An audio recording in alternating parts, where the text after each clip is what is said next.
to begin with a little story. So also, just to let you know, so in teaching this class, right, I had 2 sections of the class. I had 14 students total, and they all did 20-minute sermons since Thursday. So think about that. How many 20-minute sermons did I listen to? How many hours was that? Yeah, I should be floating by now. They were great, by the way. At least I listened to, 14 really good sermons, which is great. But I don't want anybody complaining to me about how long church goes today, because I'll tell you, I've been through it, right? And so I heard a story this weekend I wanted to share with you. There was a mother who, especially because we're talking about church here, and so there was a mother who went to wake up her son on Sunday morning to get ready for church. And she knocked on his door and said, "Come on, it's time to get up." And he said, "I'm not going." And she said, "Why? Why don't you go? Why don't you want to go to church today?" And he said 2 reasons. One is, "I don't like them, and they don't like me." And she said, "Well, I'm going to give you 2 reasons as to why you are going to go to church. One is, you're 47 years old, and second is, you're the pastor."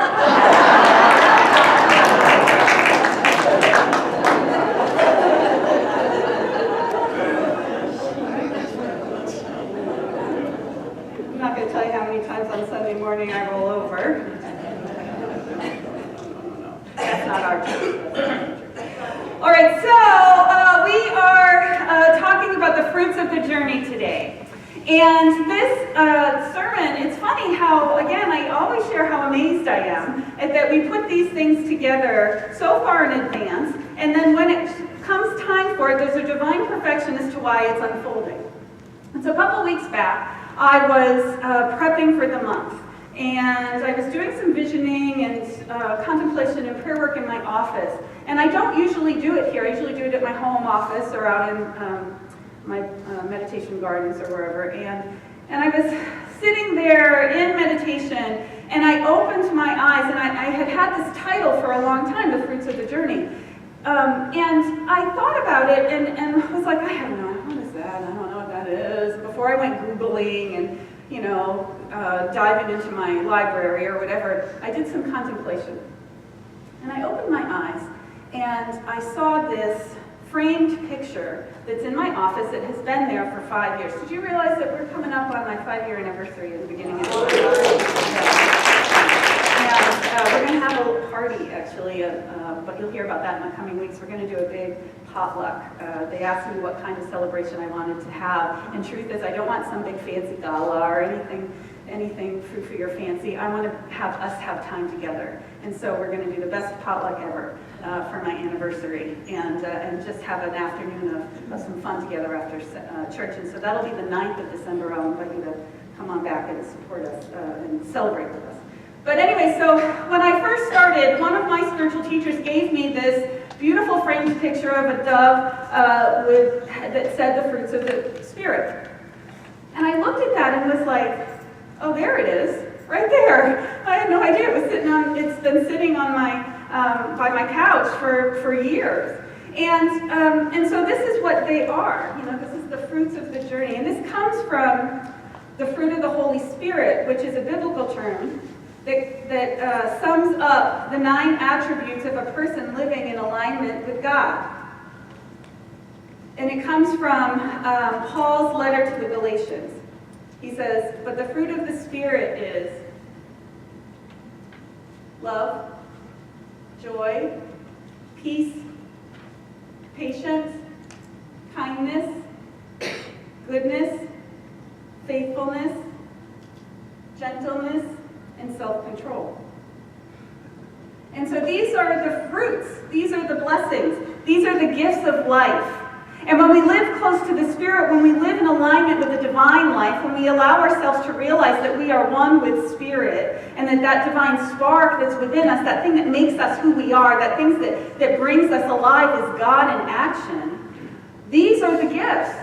These are the fruits. These are the blessings that we get to harvest in our lives. Ernest Holmes, the founder of religious science, says in Discover a Richer Life, he said that life is not just something to be endured. It is to be lived in joy, in a fullness without limit. It's not to be endured. It is to be lived in joy and in fullness. He also reminds us, though, that demonstration is the only authority. Okay, so that's very strong, deep science of mind lingo, by the way. Demonstration is the only authority. And so what that means, demonstration is the outpicturing of our life. It's the experience. It's how things are. Right? It's your experience of life is your demonstration. It could be, you could consider it the level of manifestation that you've done, the depth of your relationships, how you are moving through your days. That's the demonstration of your life. And that's the only authority. That's the only thing we can look to see where we are in alignment with Spirit. So if you have great conflict and difficulty in your relationships, do you think that we are opening to really embodying the presence of love in our life? There's a disconnect there. Demonstration is the only authority. And so when we look at these divine blessings, when we look at these fruits of the Spirit, fruits of the journey, the gifts that are there for us, if we are experiencing them, if we have harvested them or not, that's where we put our attention. That's where we can move in the direction to welcome that fullness. We start by looking at the ground that we have planted around us, our lives, and how we have cultivated that. And so is the garden of your life overflowing with bounty? Here we are in the time of the harvest. Or are there places where you might want to do a little fertilizing and watering? I am always reminded of when I first came to Fallbrook, and I'm the granddaughter of a farmer with a mother who could kill plastic plants. I don't know how still to this day, I have no idea how she could do that, but she actually used to kill plastic plants. But her father was a farmer, and so there's something in me, and so when I moved to Fallbrook and I saw this piece of land that we were living on, and there were these planter beds, and I went out and was like, I am gonna plant, I was gonna feed everybody with that, and I still consider myself an expert novice gardener. But what I did was I went to the guy in Fallbrook with my book, and I looked through the whole thing, and I said, okay, well, I'm in this zone, in this subterranean zone, and then my dirt is this with a little bit of this thrown in, and what do I do? And he just literally put his hand on the book and said, honey, this is Fallbrook. Plant it and water it. It'll grow. And so that's what I think God is saying to us. It doesn't matter if you plant it and water it, it's going to grow in your life. And so any one of these gifts. I'm going to leave this up for the whole time so we realize that any of these blessings are the bounty, are the gifts, the fruits of our life that are available to us. Now the second thing that happened this week that I thought was really interesting was a convergence of time when it was time for us to harvest our pomegranates. I've got 3 pomegranate trees. So just to let you know, I live on a beautiful piece of land that someone a long time ago decided to plant. It's a mature orchard. It's what I consider a food forest. Because we are so blessed because there are fruits that come into season every month of the year. From the low pods that start in February, through another set of oranges, through we've got some pears and some peaches. I've got some apples even, and the pomegranates. The pomegranates round out the season. And so there's these 3 trees of pomegranates, and they were starting to be ripe, and it was time for me to harvest them. So I went out on my day off on Monday, and if you remember, it was a hot day, and I was there in a sundress and flip-flops and said, oh, it's time to get the pomegranates. And so I went, and I got my basket, and I came back, and I started picking the pomegranates. And all of this fell into place for me. I realized that the relationship that I have to our fruit trees, is very similar to the relationship we have to the blessings in our lives. And so here I am picking these pomegranates, and what I realized was that they aren't that easy to pick. It takes some work to harvest the fruit. So they're firmly rooted to those branches. Okay, they're firmly rooted. So it's not like you just go and grab one. It's not that easy. You have to really twist it, pull it, or clip it. And so there I was starting to pick the pomegranates around the easy place, and still it was already work. But pretty soon I had gotten everything that was within reach that was not deep in the tree, and so I started to go deep in the tree, and what I realized is that tree protects its fruit. That tree protects its fruit, and it protects its fruit by having prickeries. They're prickeries, right? And so as I was reaching in to start to get some of and the big ones were in the middle, by the way. And so as I was reaching in to get these pomegranates, I started to get scratched up, and I started to get a little itchy, and it was not that comfortable. And I was reminded that sometimes these blessings, the fruits of our lives, take some work to harvest. It takes work. Sometimes I think we forget and we think that the bounty of life and everything should just fall in our lap and it should just be easy and it's all, there is an ease to life, but it's not always easy. There's a difference. And so it takes attention and work to cultivate these fruits. It takes time to be conscious of it and to go and to do the work that it takes to harvest them.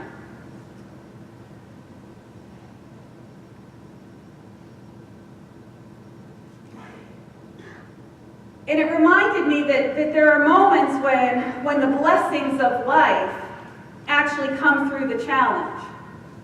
That we think that all these things should come in that space of grace and ease, but sometimes the deep blessings, that the sweetest fruit, comes through a challenge. I just want to remind you all, I have a girlfriend who lives in my neighborhood who just gave birth this week. And she came to a party I had a couple weeks ago, and she was like begging everyone, "Can you please get this kid out of me now?" She was so, and she still had 2 weeks to go.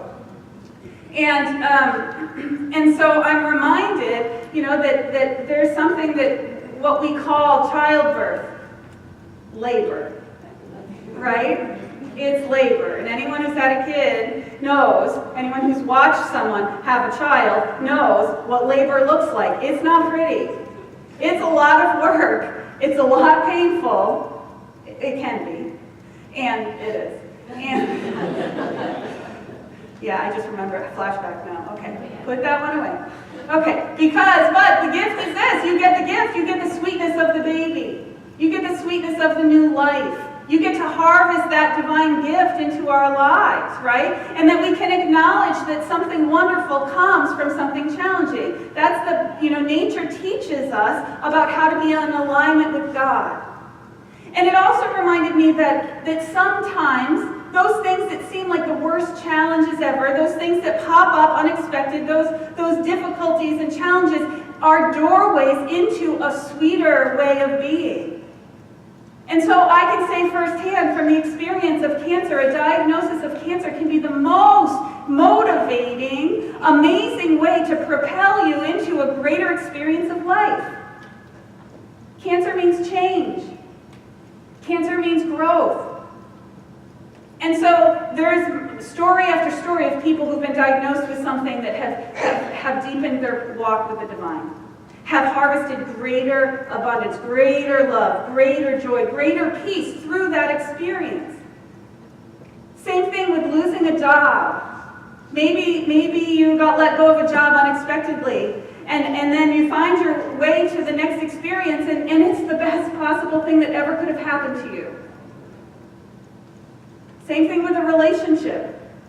I sit with so many people who are in the middle of that transition, of that breakup, of that change, who only can see the change, who can only see the pain of that moment, but they can't see beyond it. But I can, because I know that we are ever moving in a direction of more freedom, of more love, of more joy, of being more of who we are. And when we are able to do that, when we are able to allow life to take us where we need to be next, we move to that place of sweetness. So many people end up with someone who sees them truly for who they are. So many people move into a place of being able to own their voice and their truth and are able to speak it and be clear in relationship. Sometimes it's through the challenges that we get to harvest the sweetest experiences.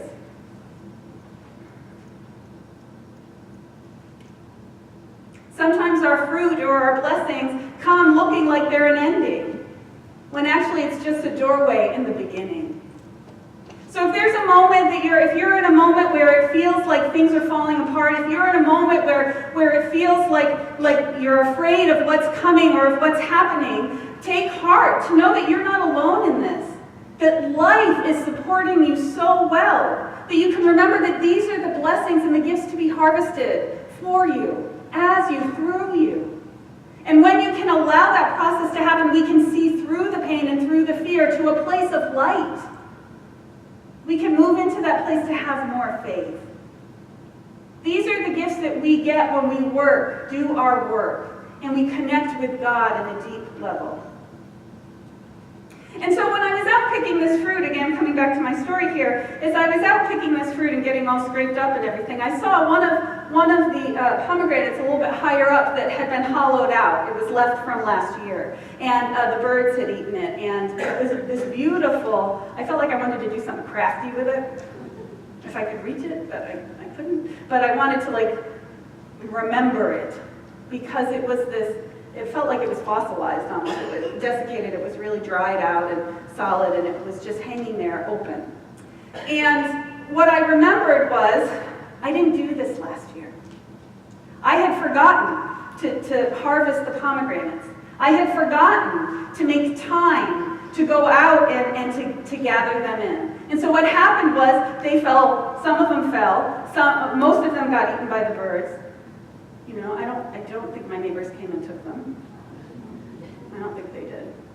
But they were gone. I missed the sweetness last year. I missed the pomegranates. I didn't harvest them last year at all, and we didn't have any. And so what I also realize is that it's important for us to make room and make space in our lives for these blessings, for these fruits. If these are things up on the board, if these things are important to you, I want you to think about how much time in your life you're making space for them, to put your attention upon it. We need to cultivate and nurture our lives. We are responsible for our experience, and we are responsible for creating an experience that is filled with that which we desire. And so in order to get love, we got to be love.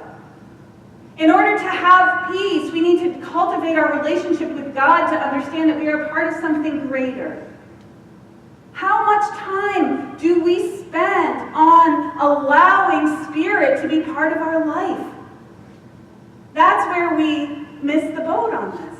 That's where we forget about the sweetness that's there for us. That's when we allow ourselves to be on that hamster wheel of this life of the doing this and the doing this and the doing this, and all of a sudden we wake up and all our pomegranates are gone. I was so busy last fall that I completely forgot. And so and the other analogy I'm thinking about this is this. We know how everybody has heard that pomegranates are really healthy for you, right? Like it's like a superfood. It's really good for you. It's healing and it's sweet and they're so wonderful that it's hard to, you got to work at it to get them, but and to harvest it and eat it. But it's really good for you. Well, all of these blessings, all of these fruits of the Spirit are really good for you. They will feed your life. They will support your heart and your mind. They will help your physiology because you will be living closer to the divine life and allow the source and support of God to move through you, to be part of that divine flow. And so are we making time to do this? Are we creating space?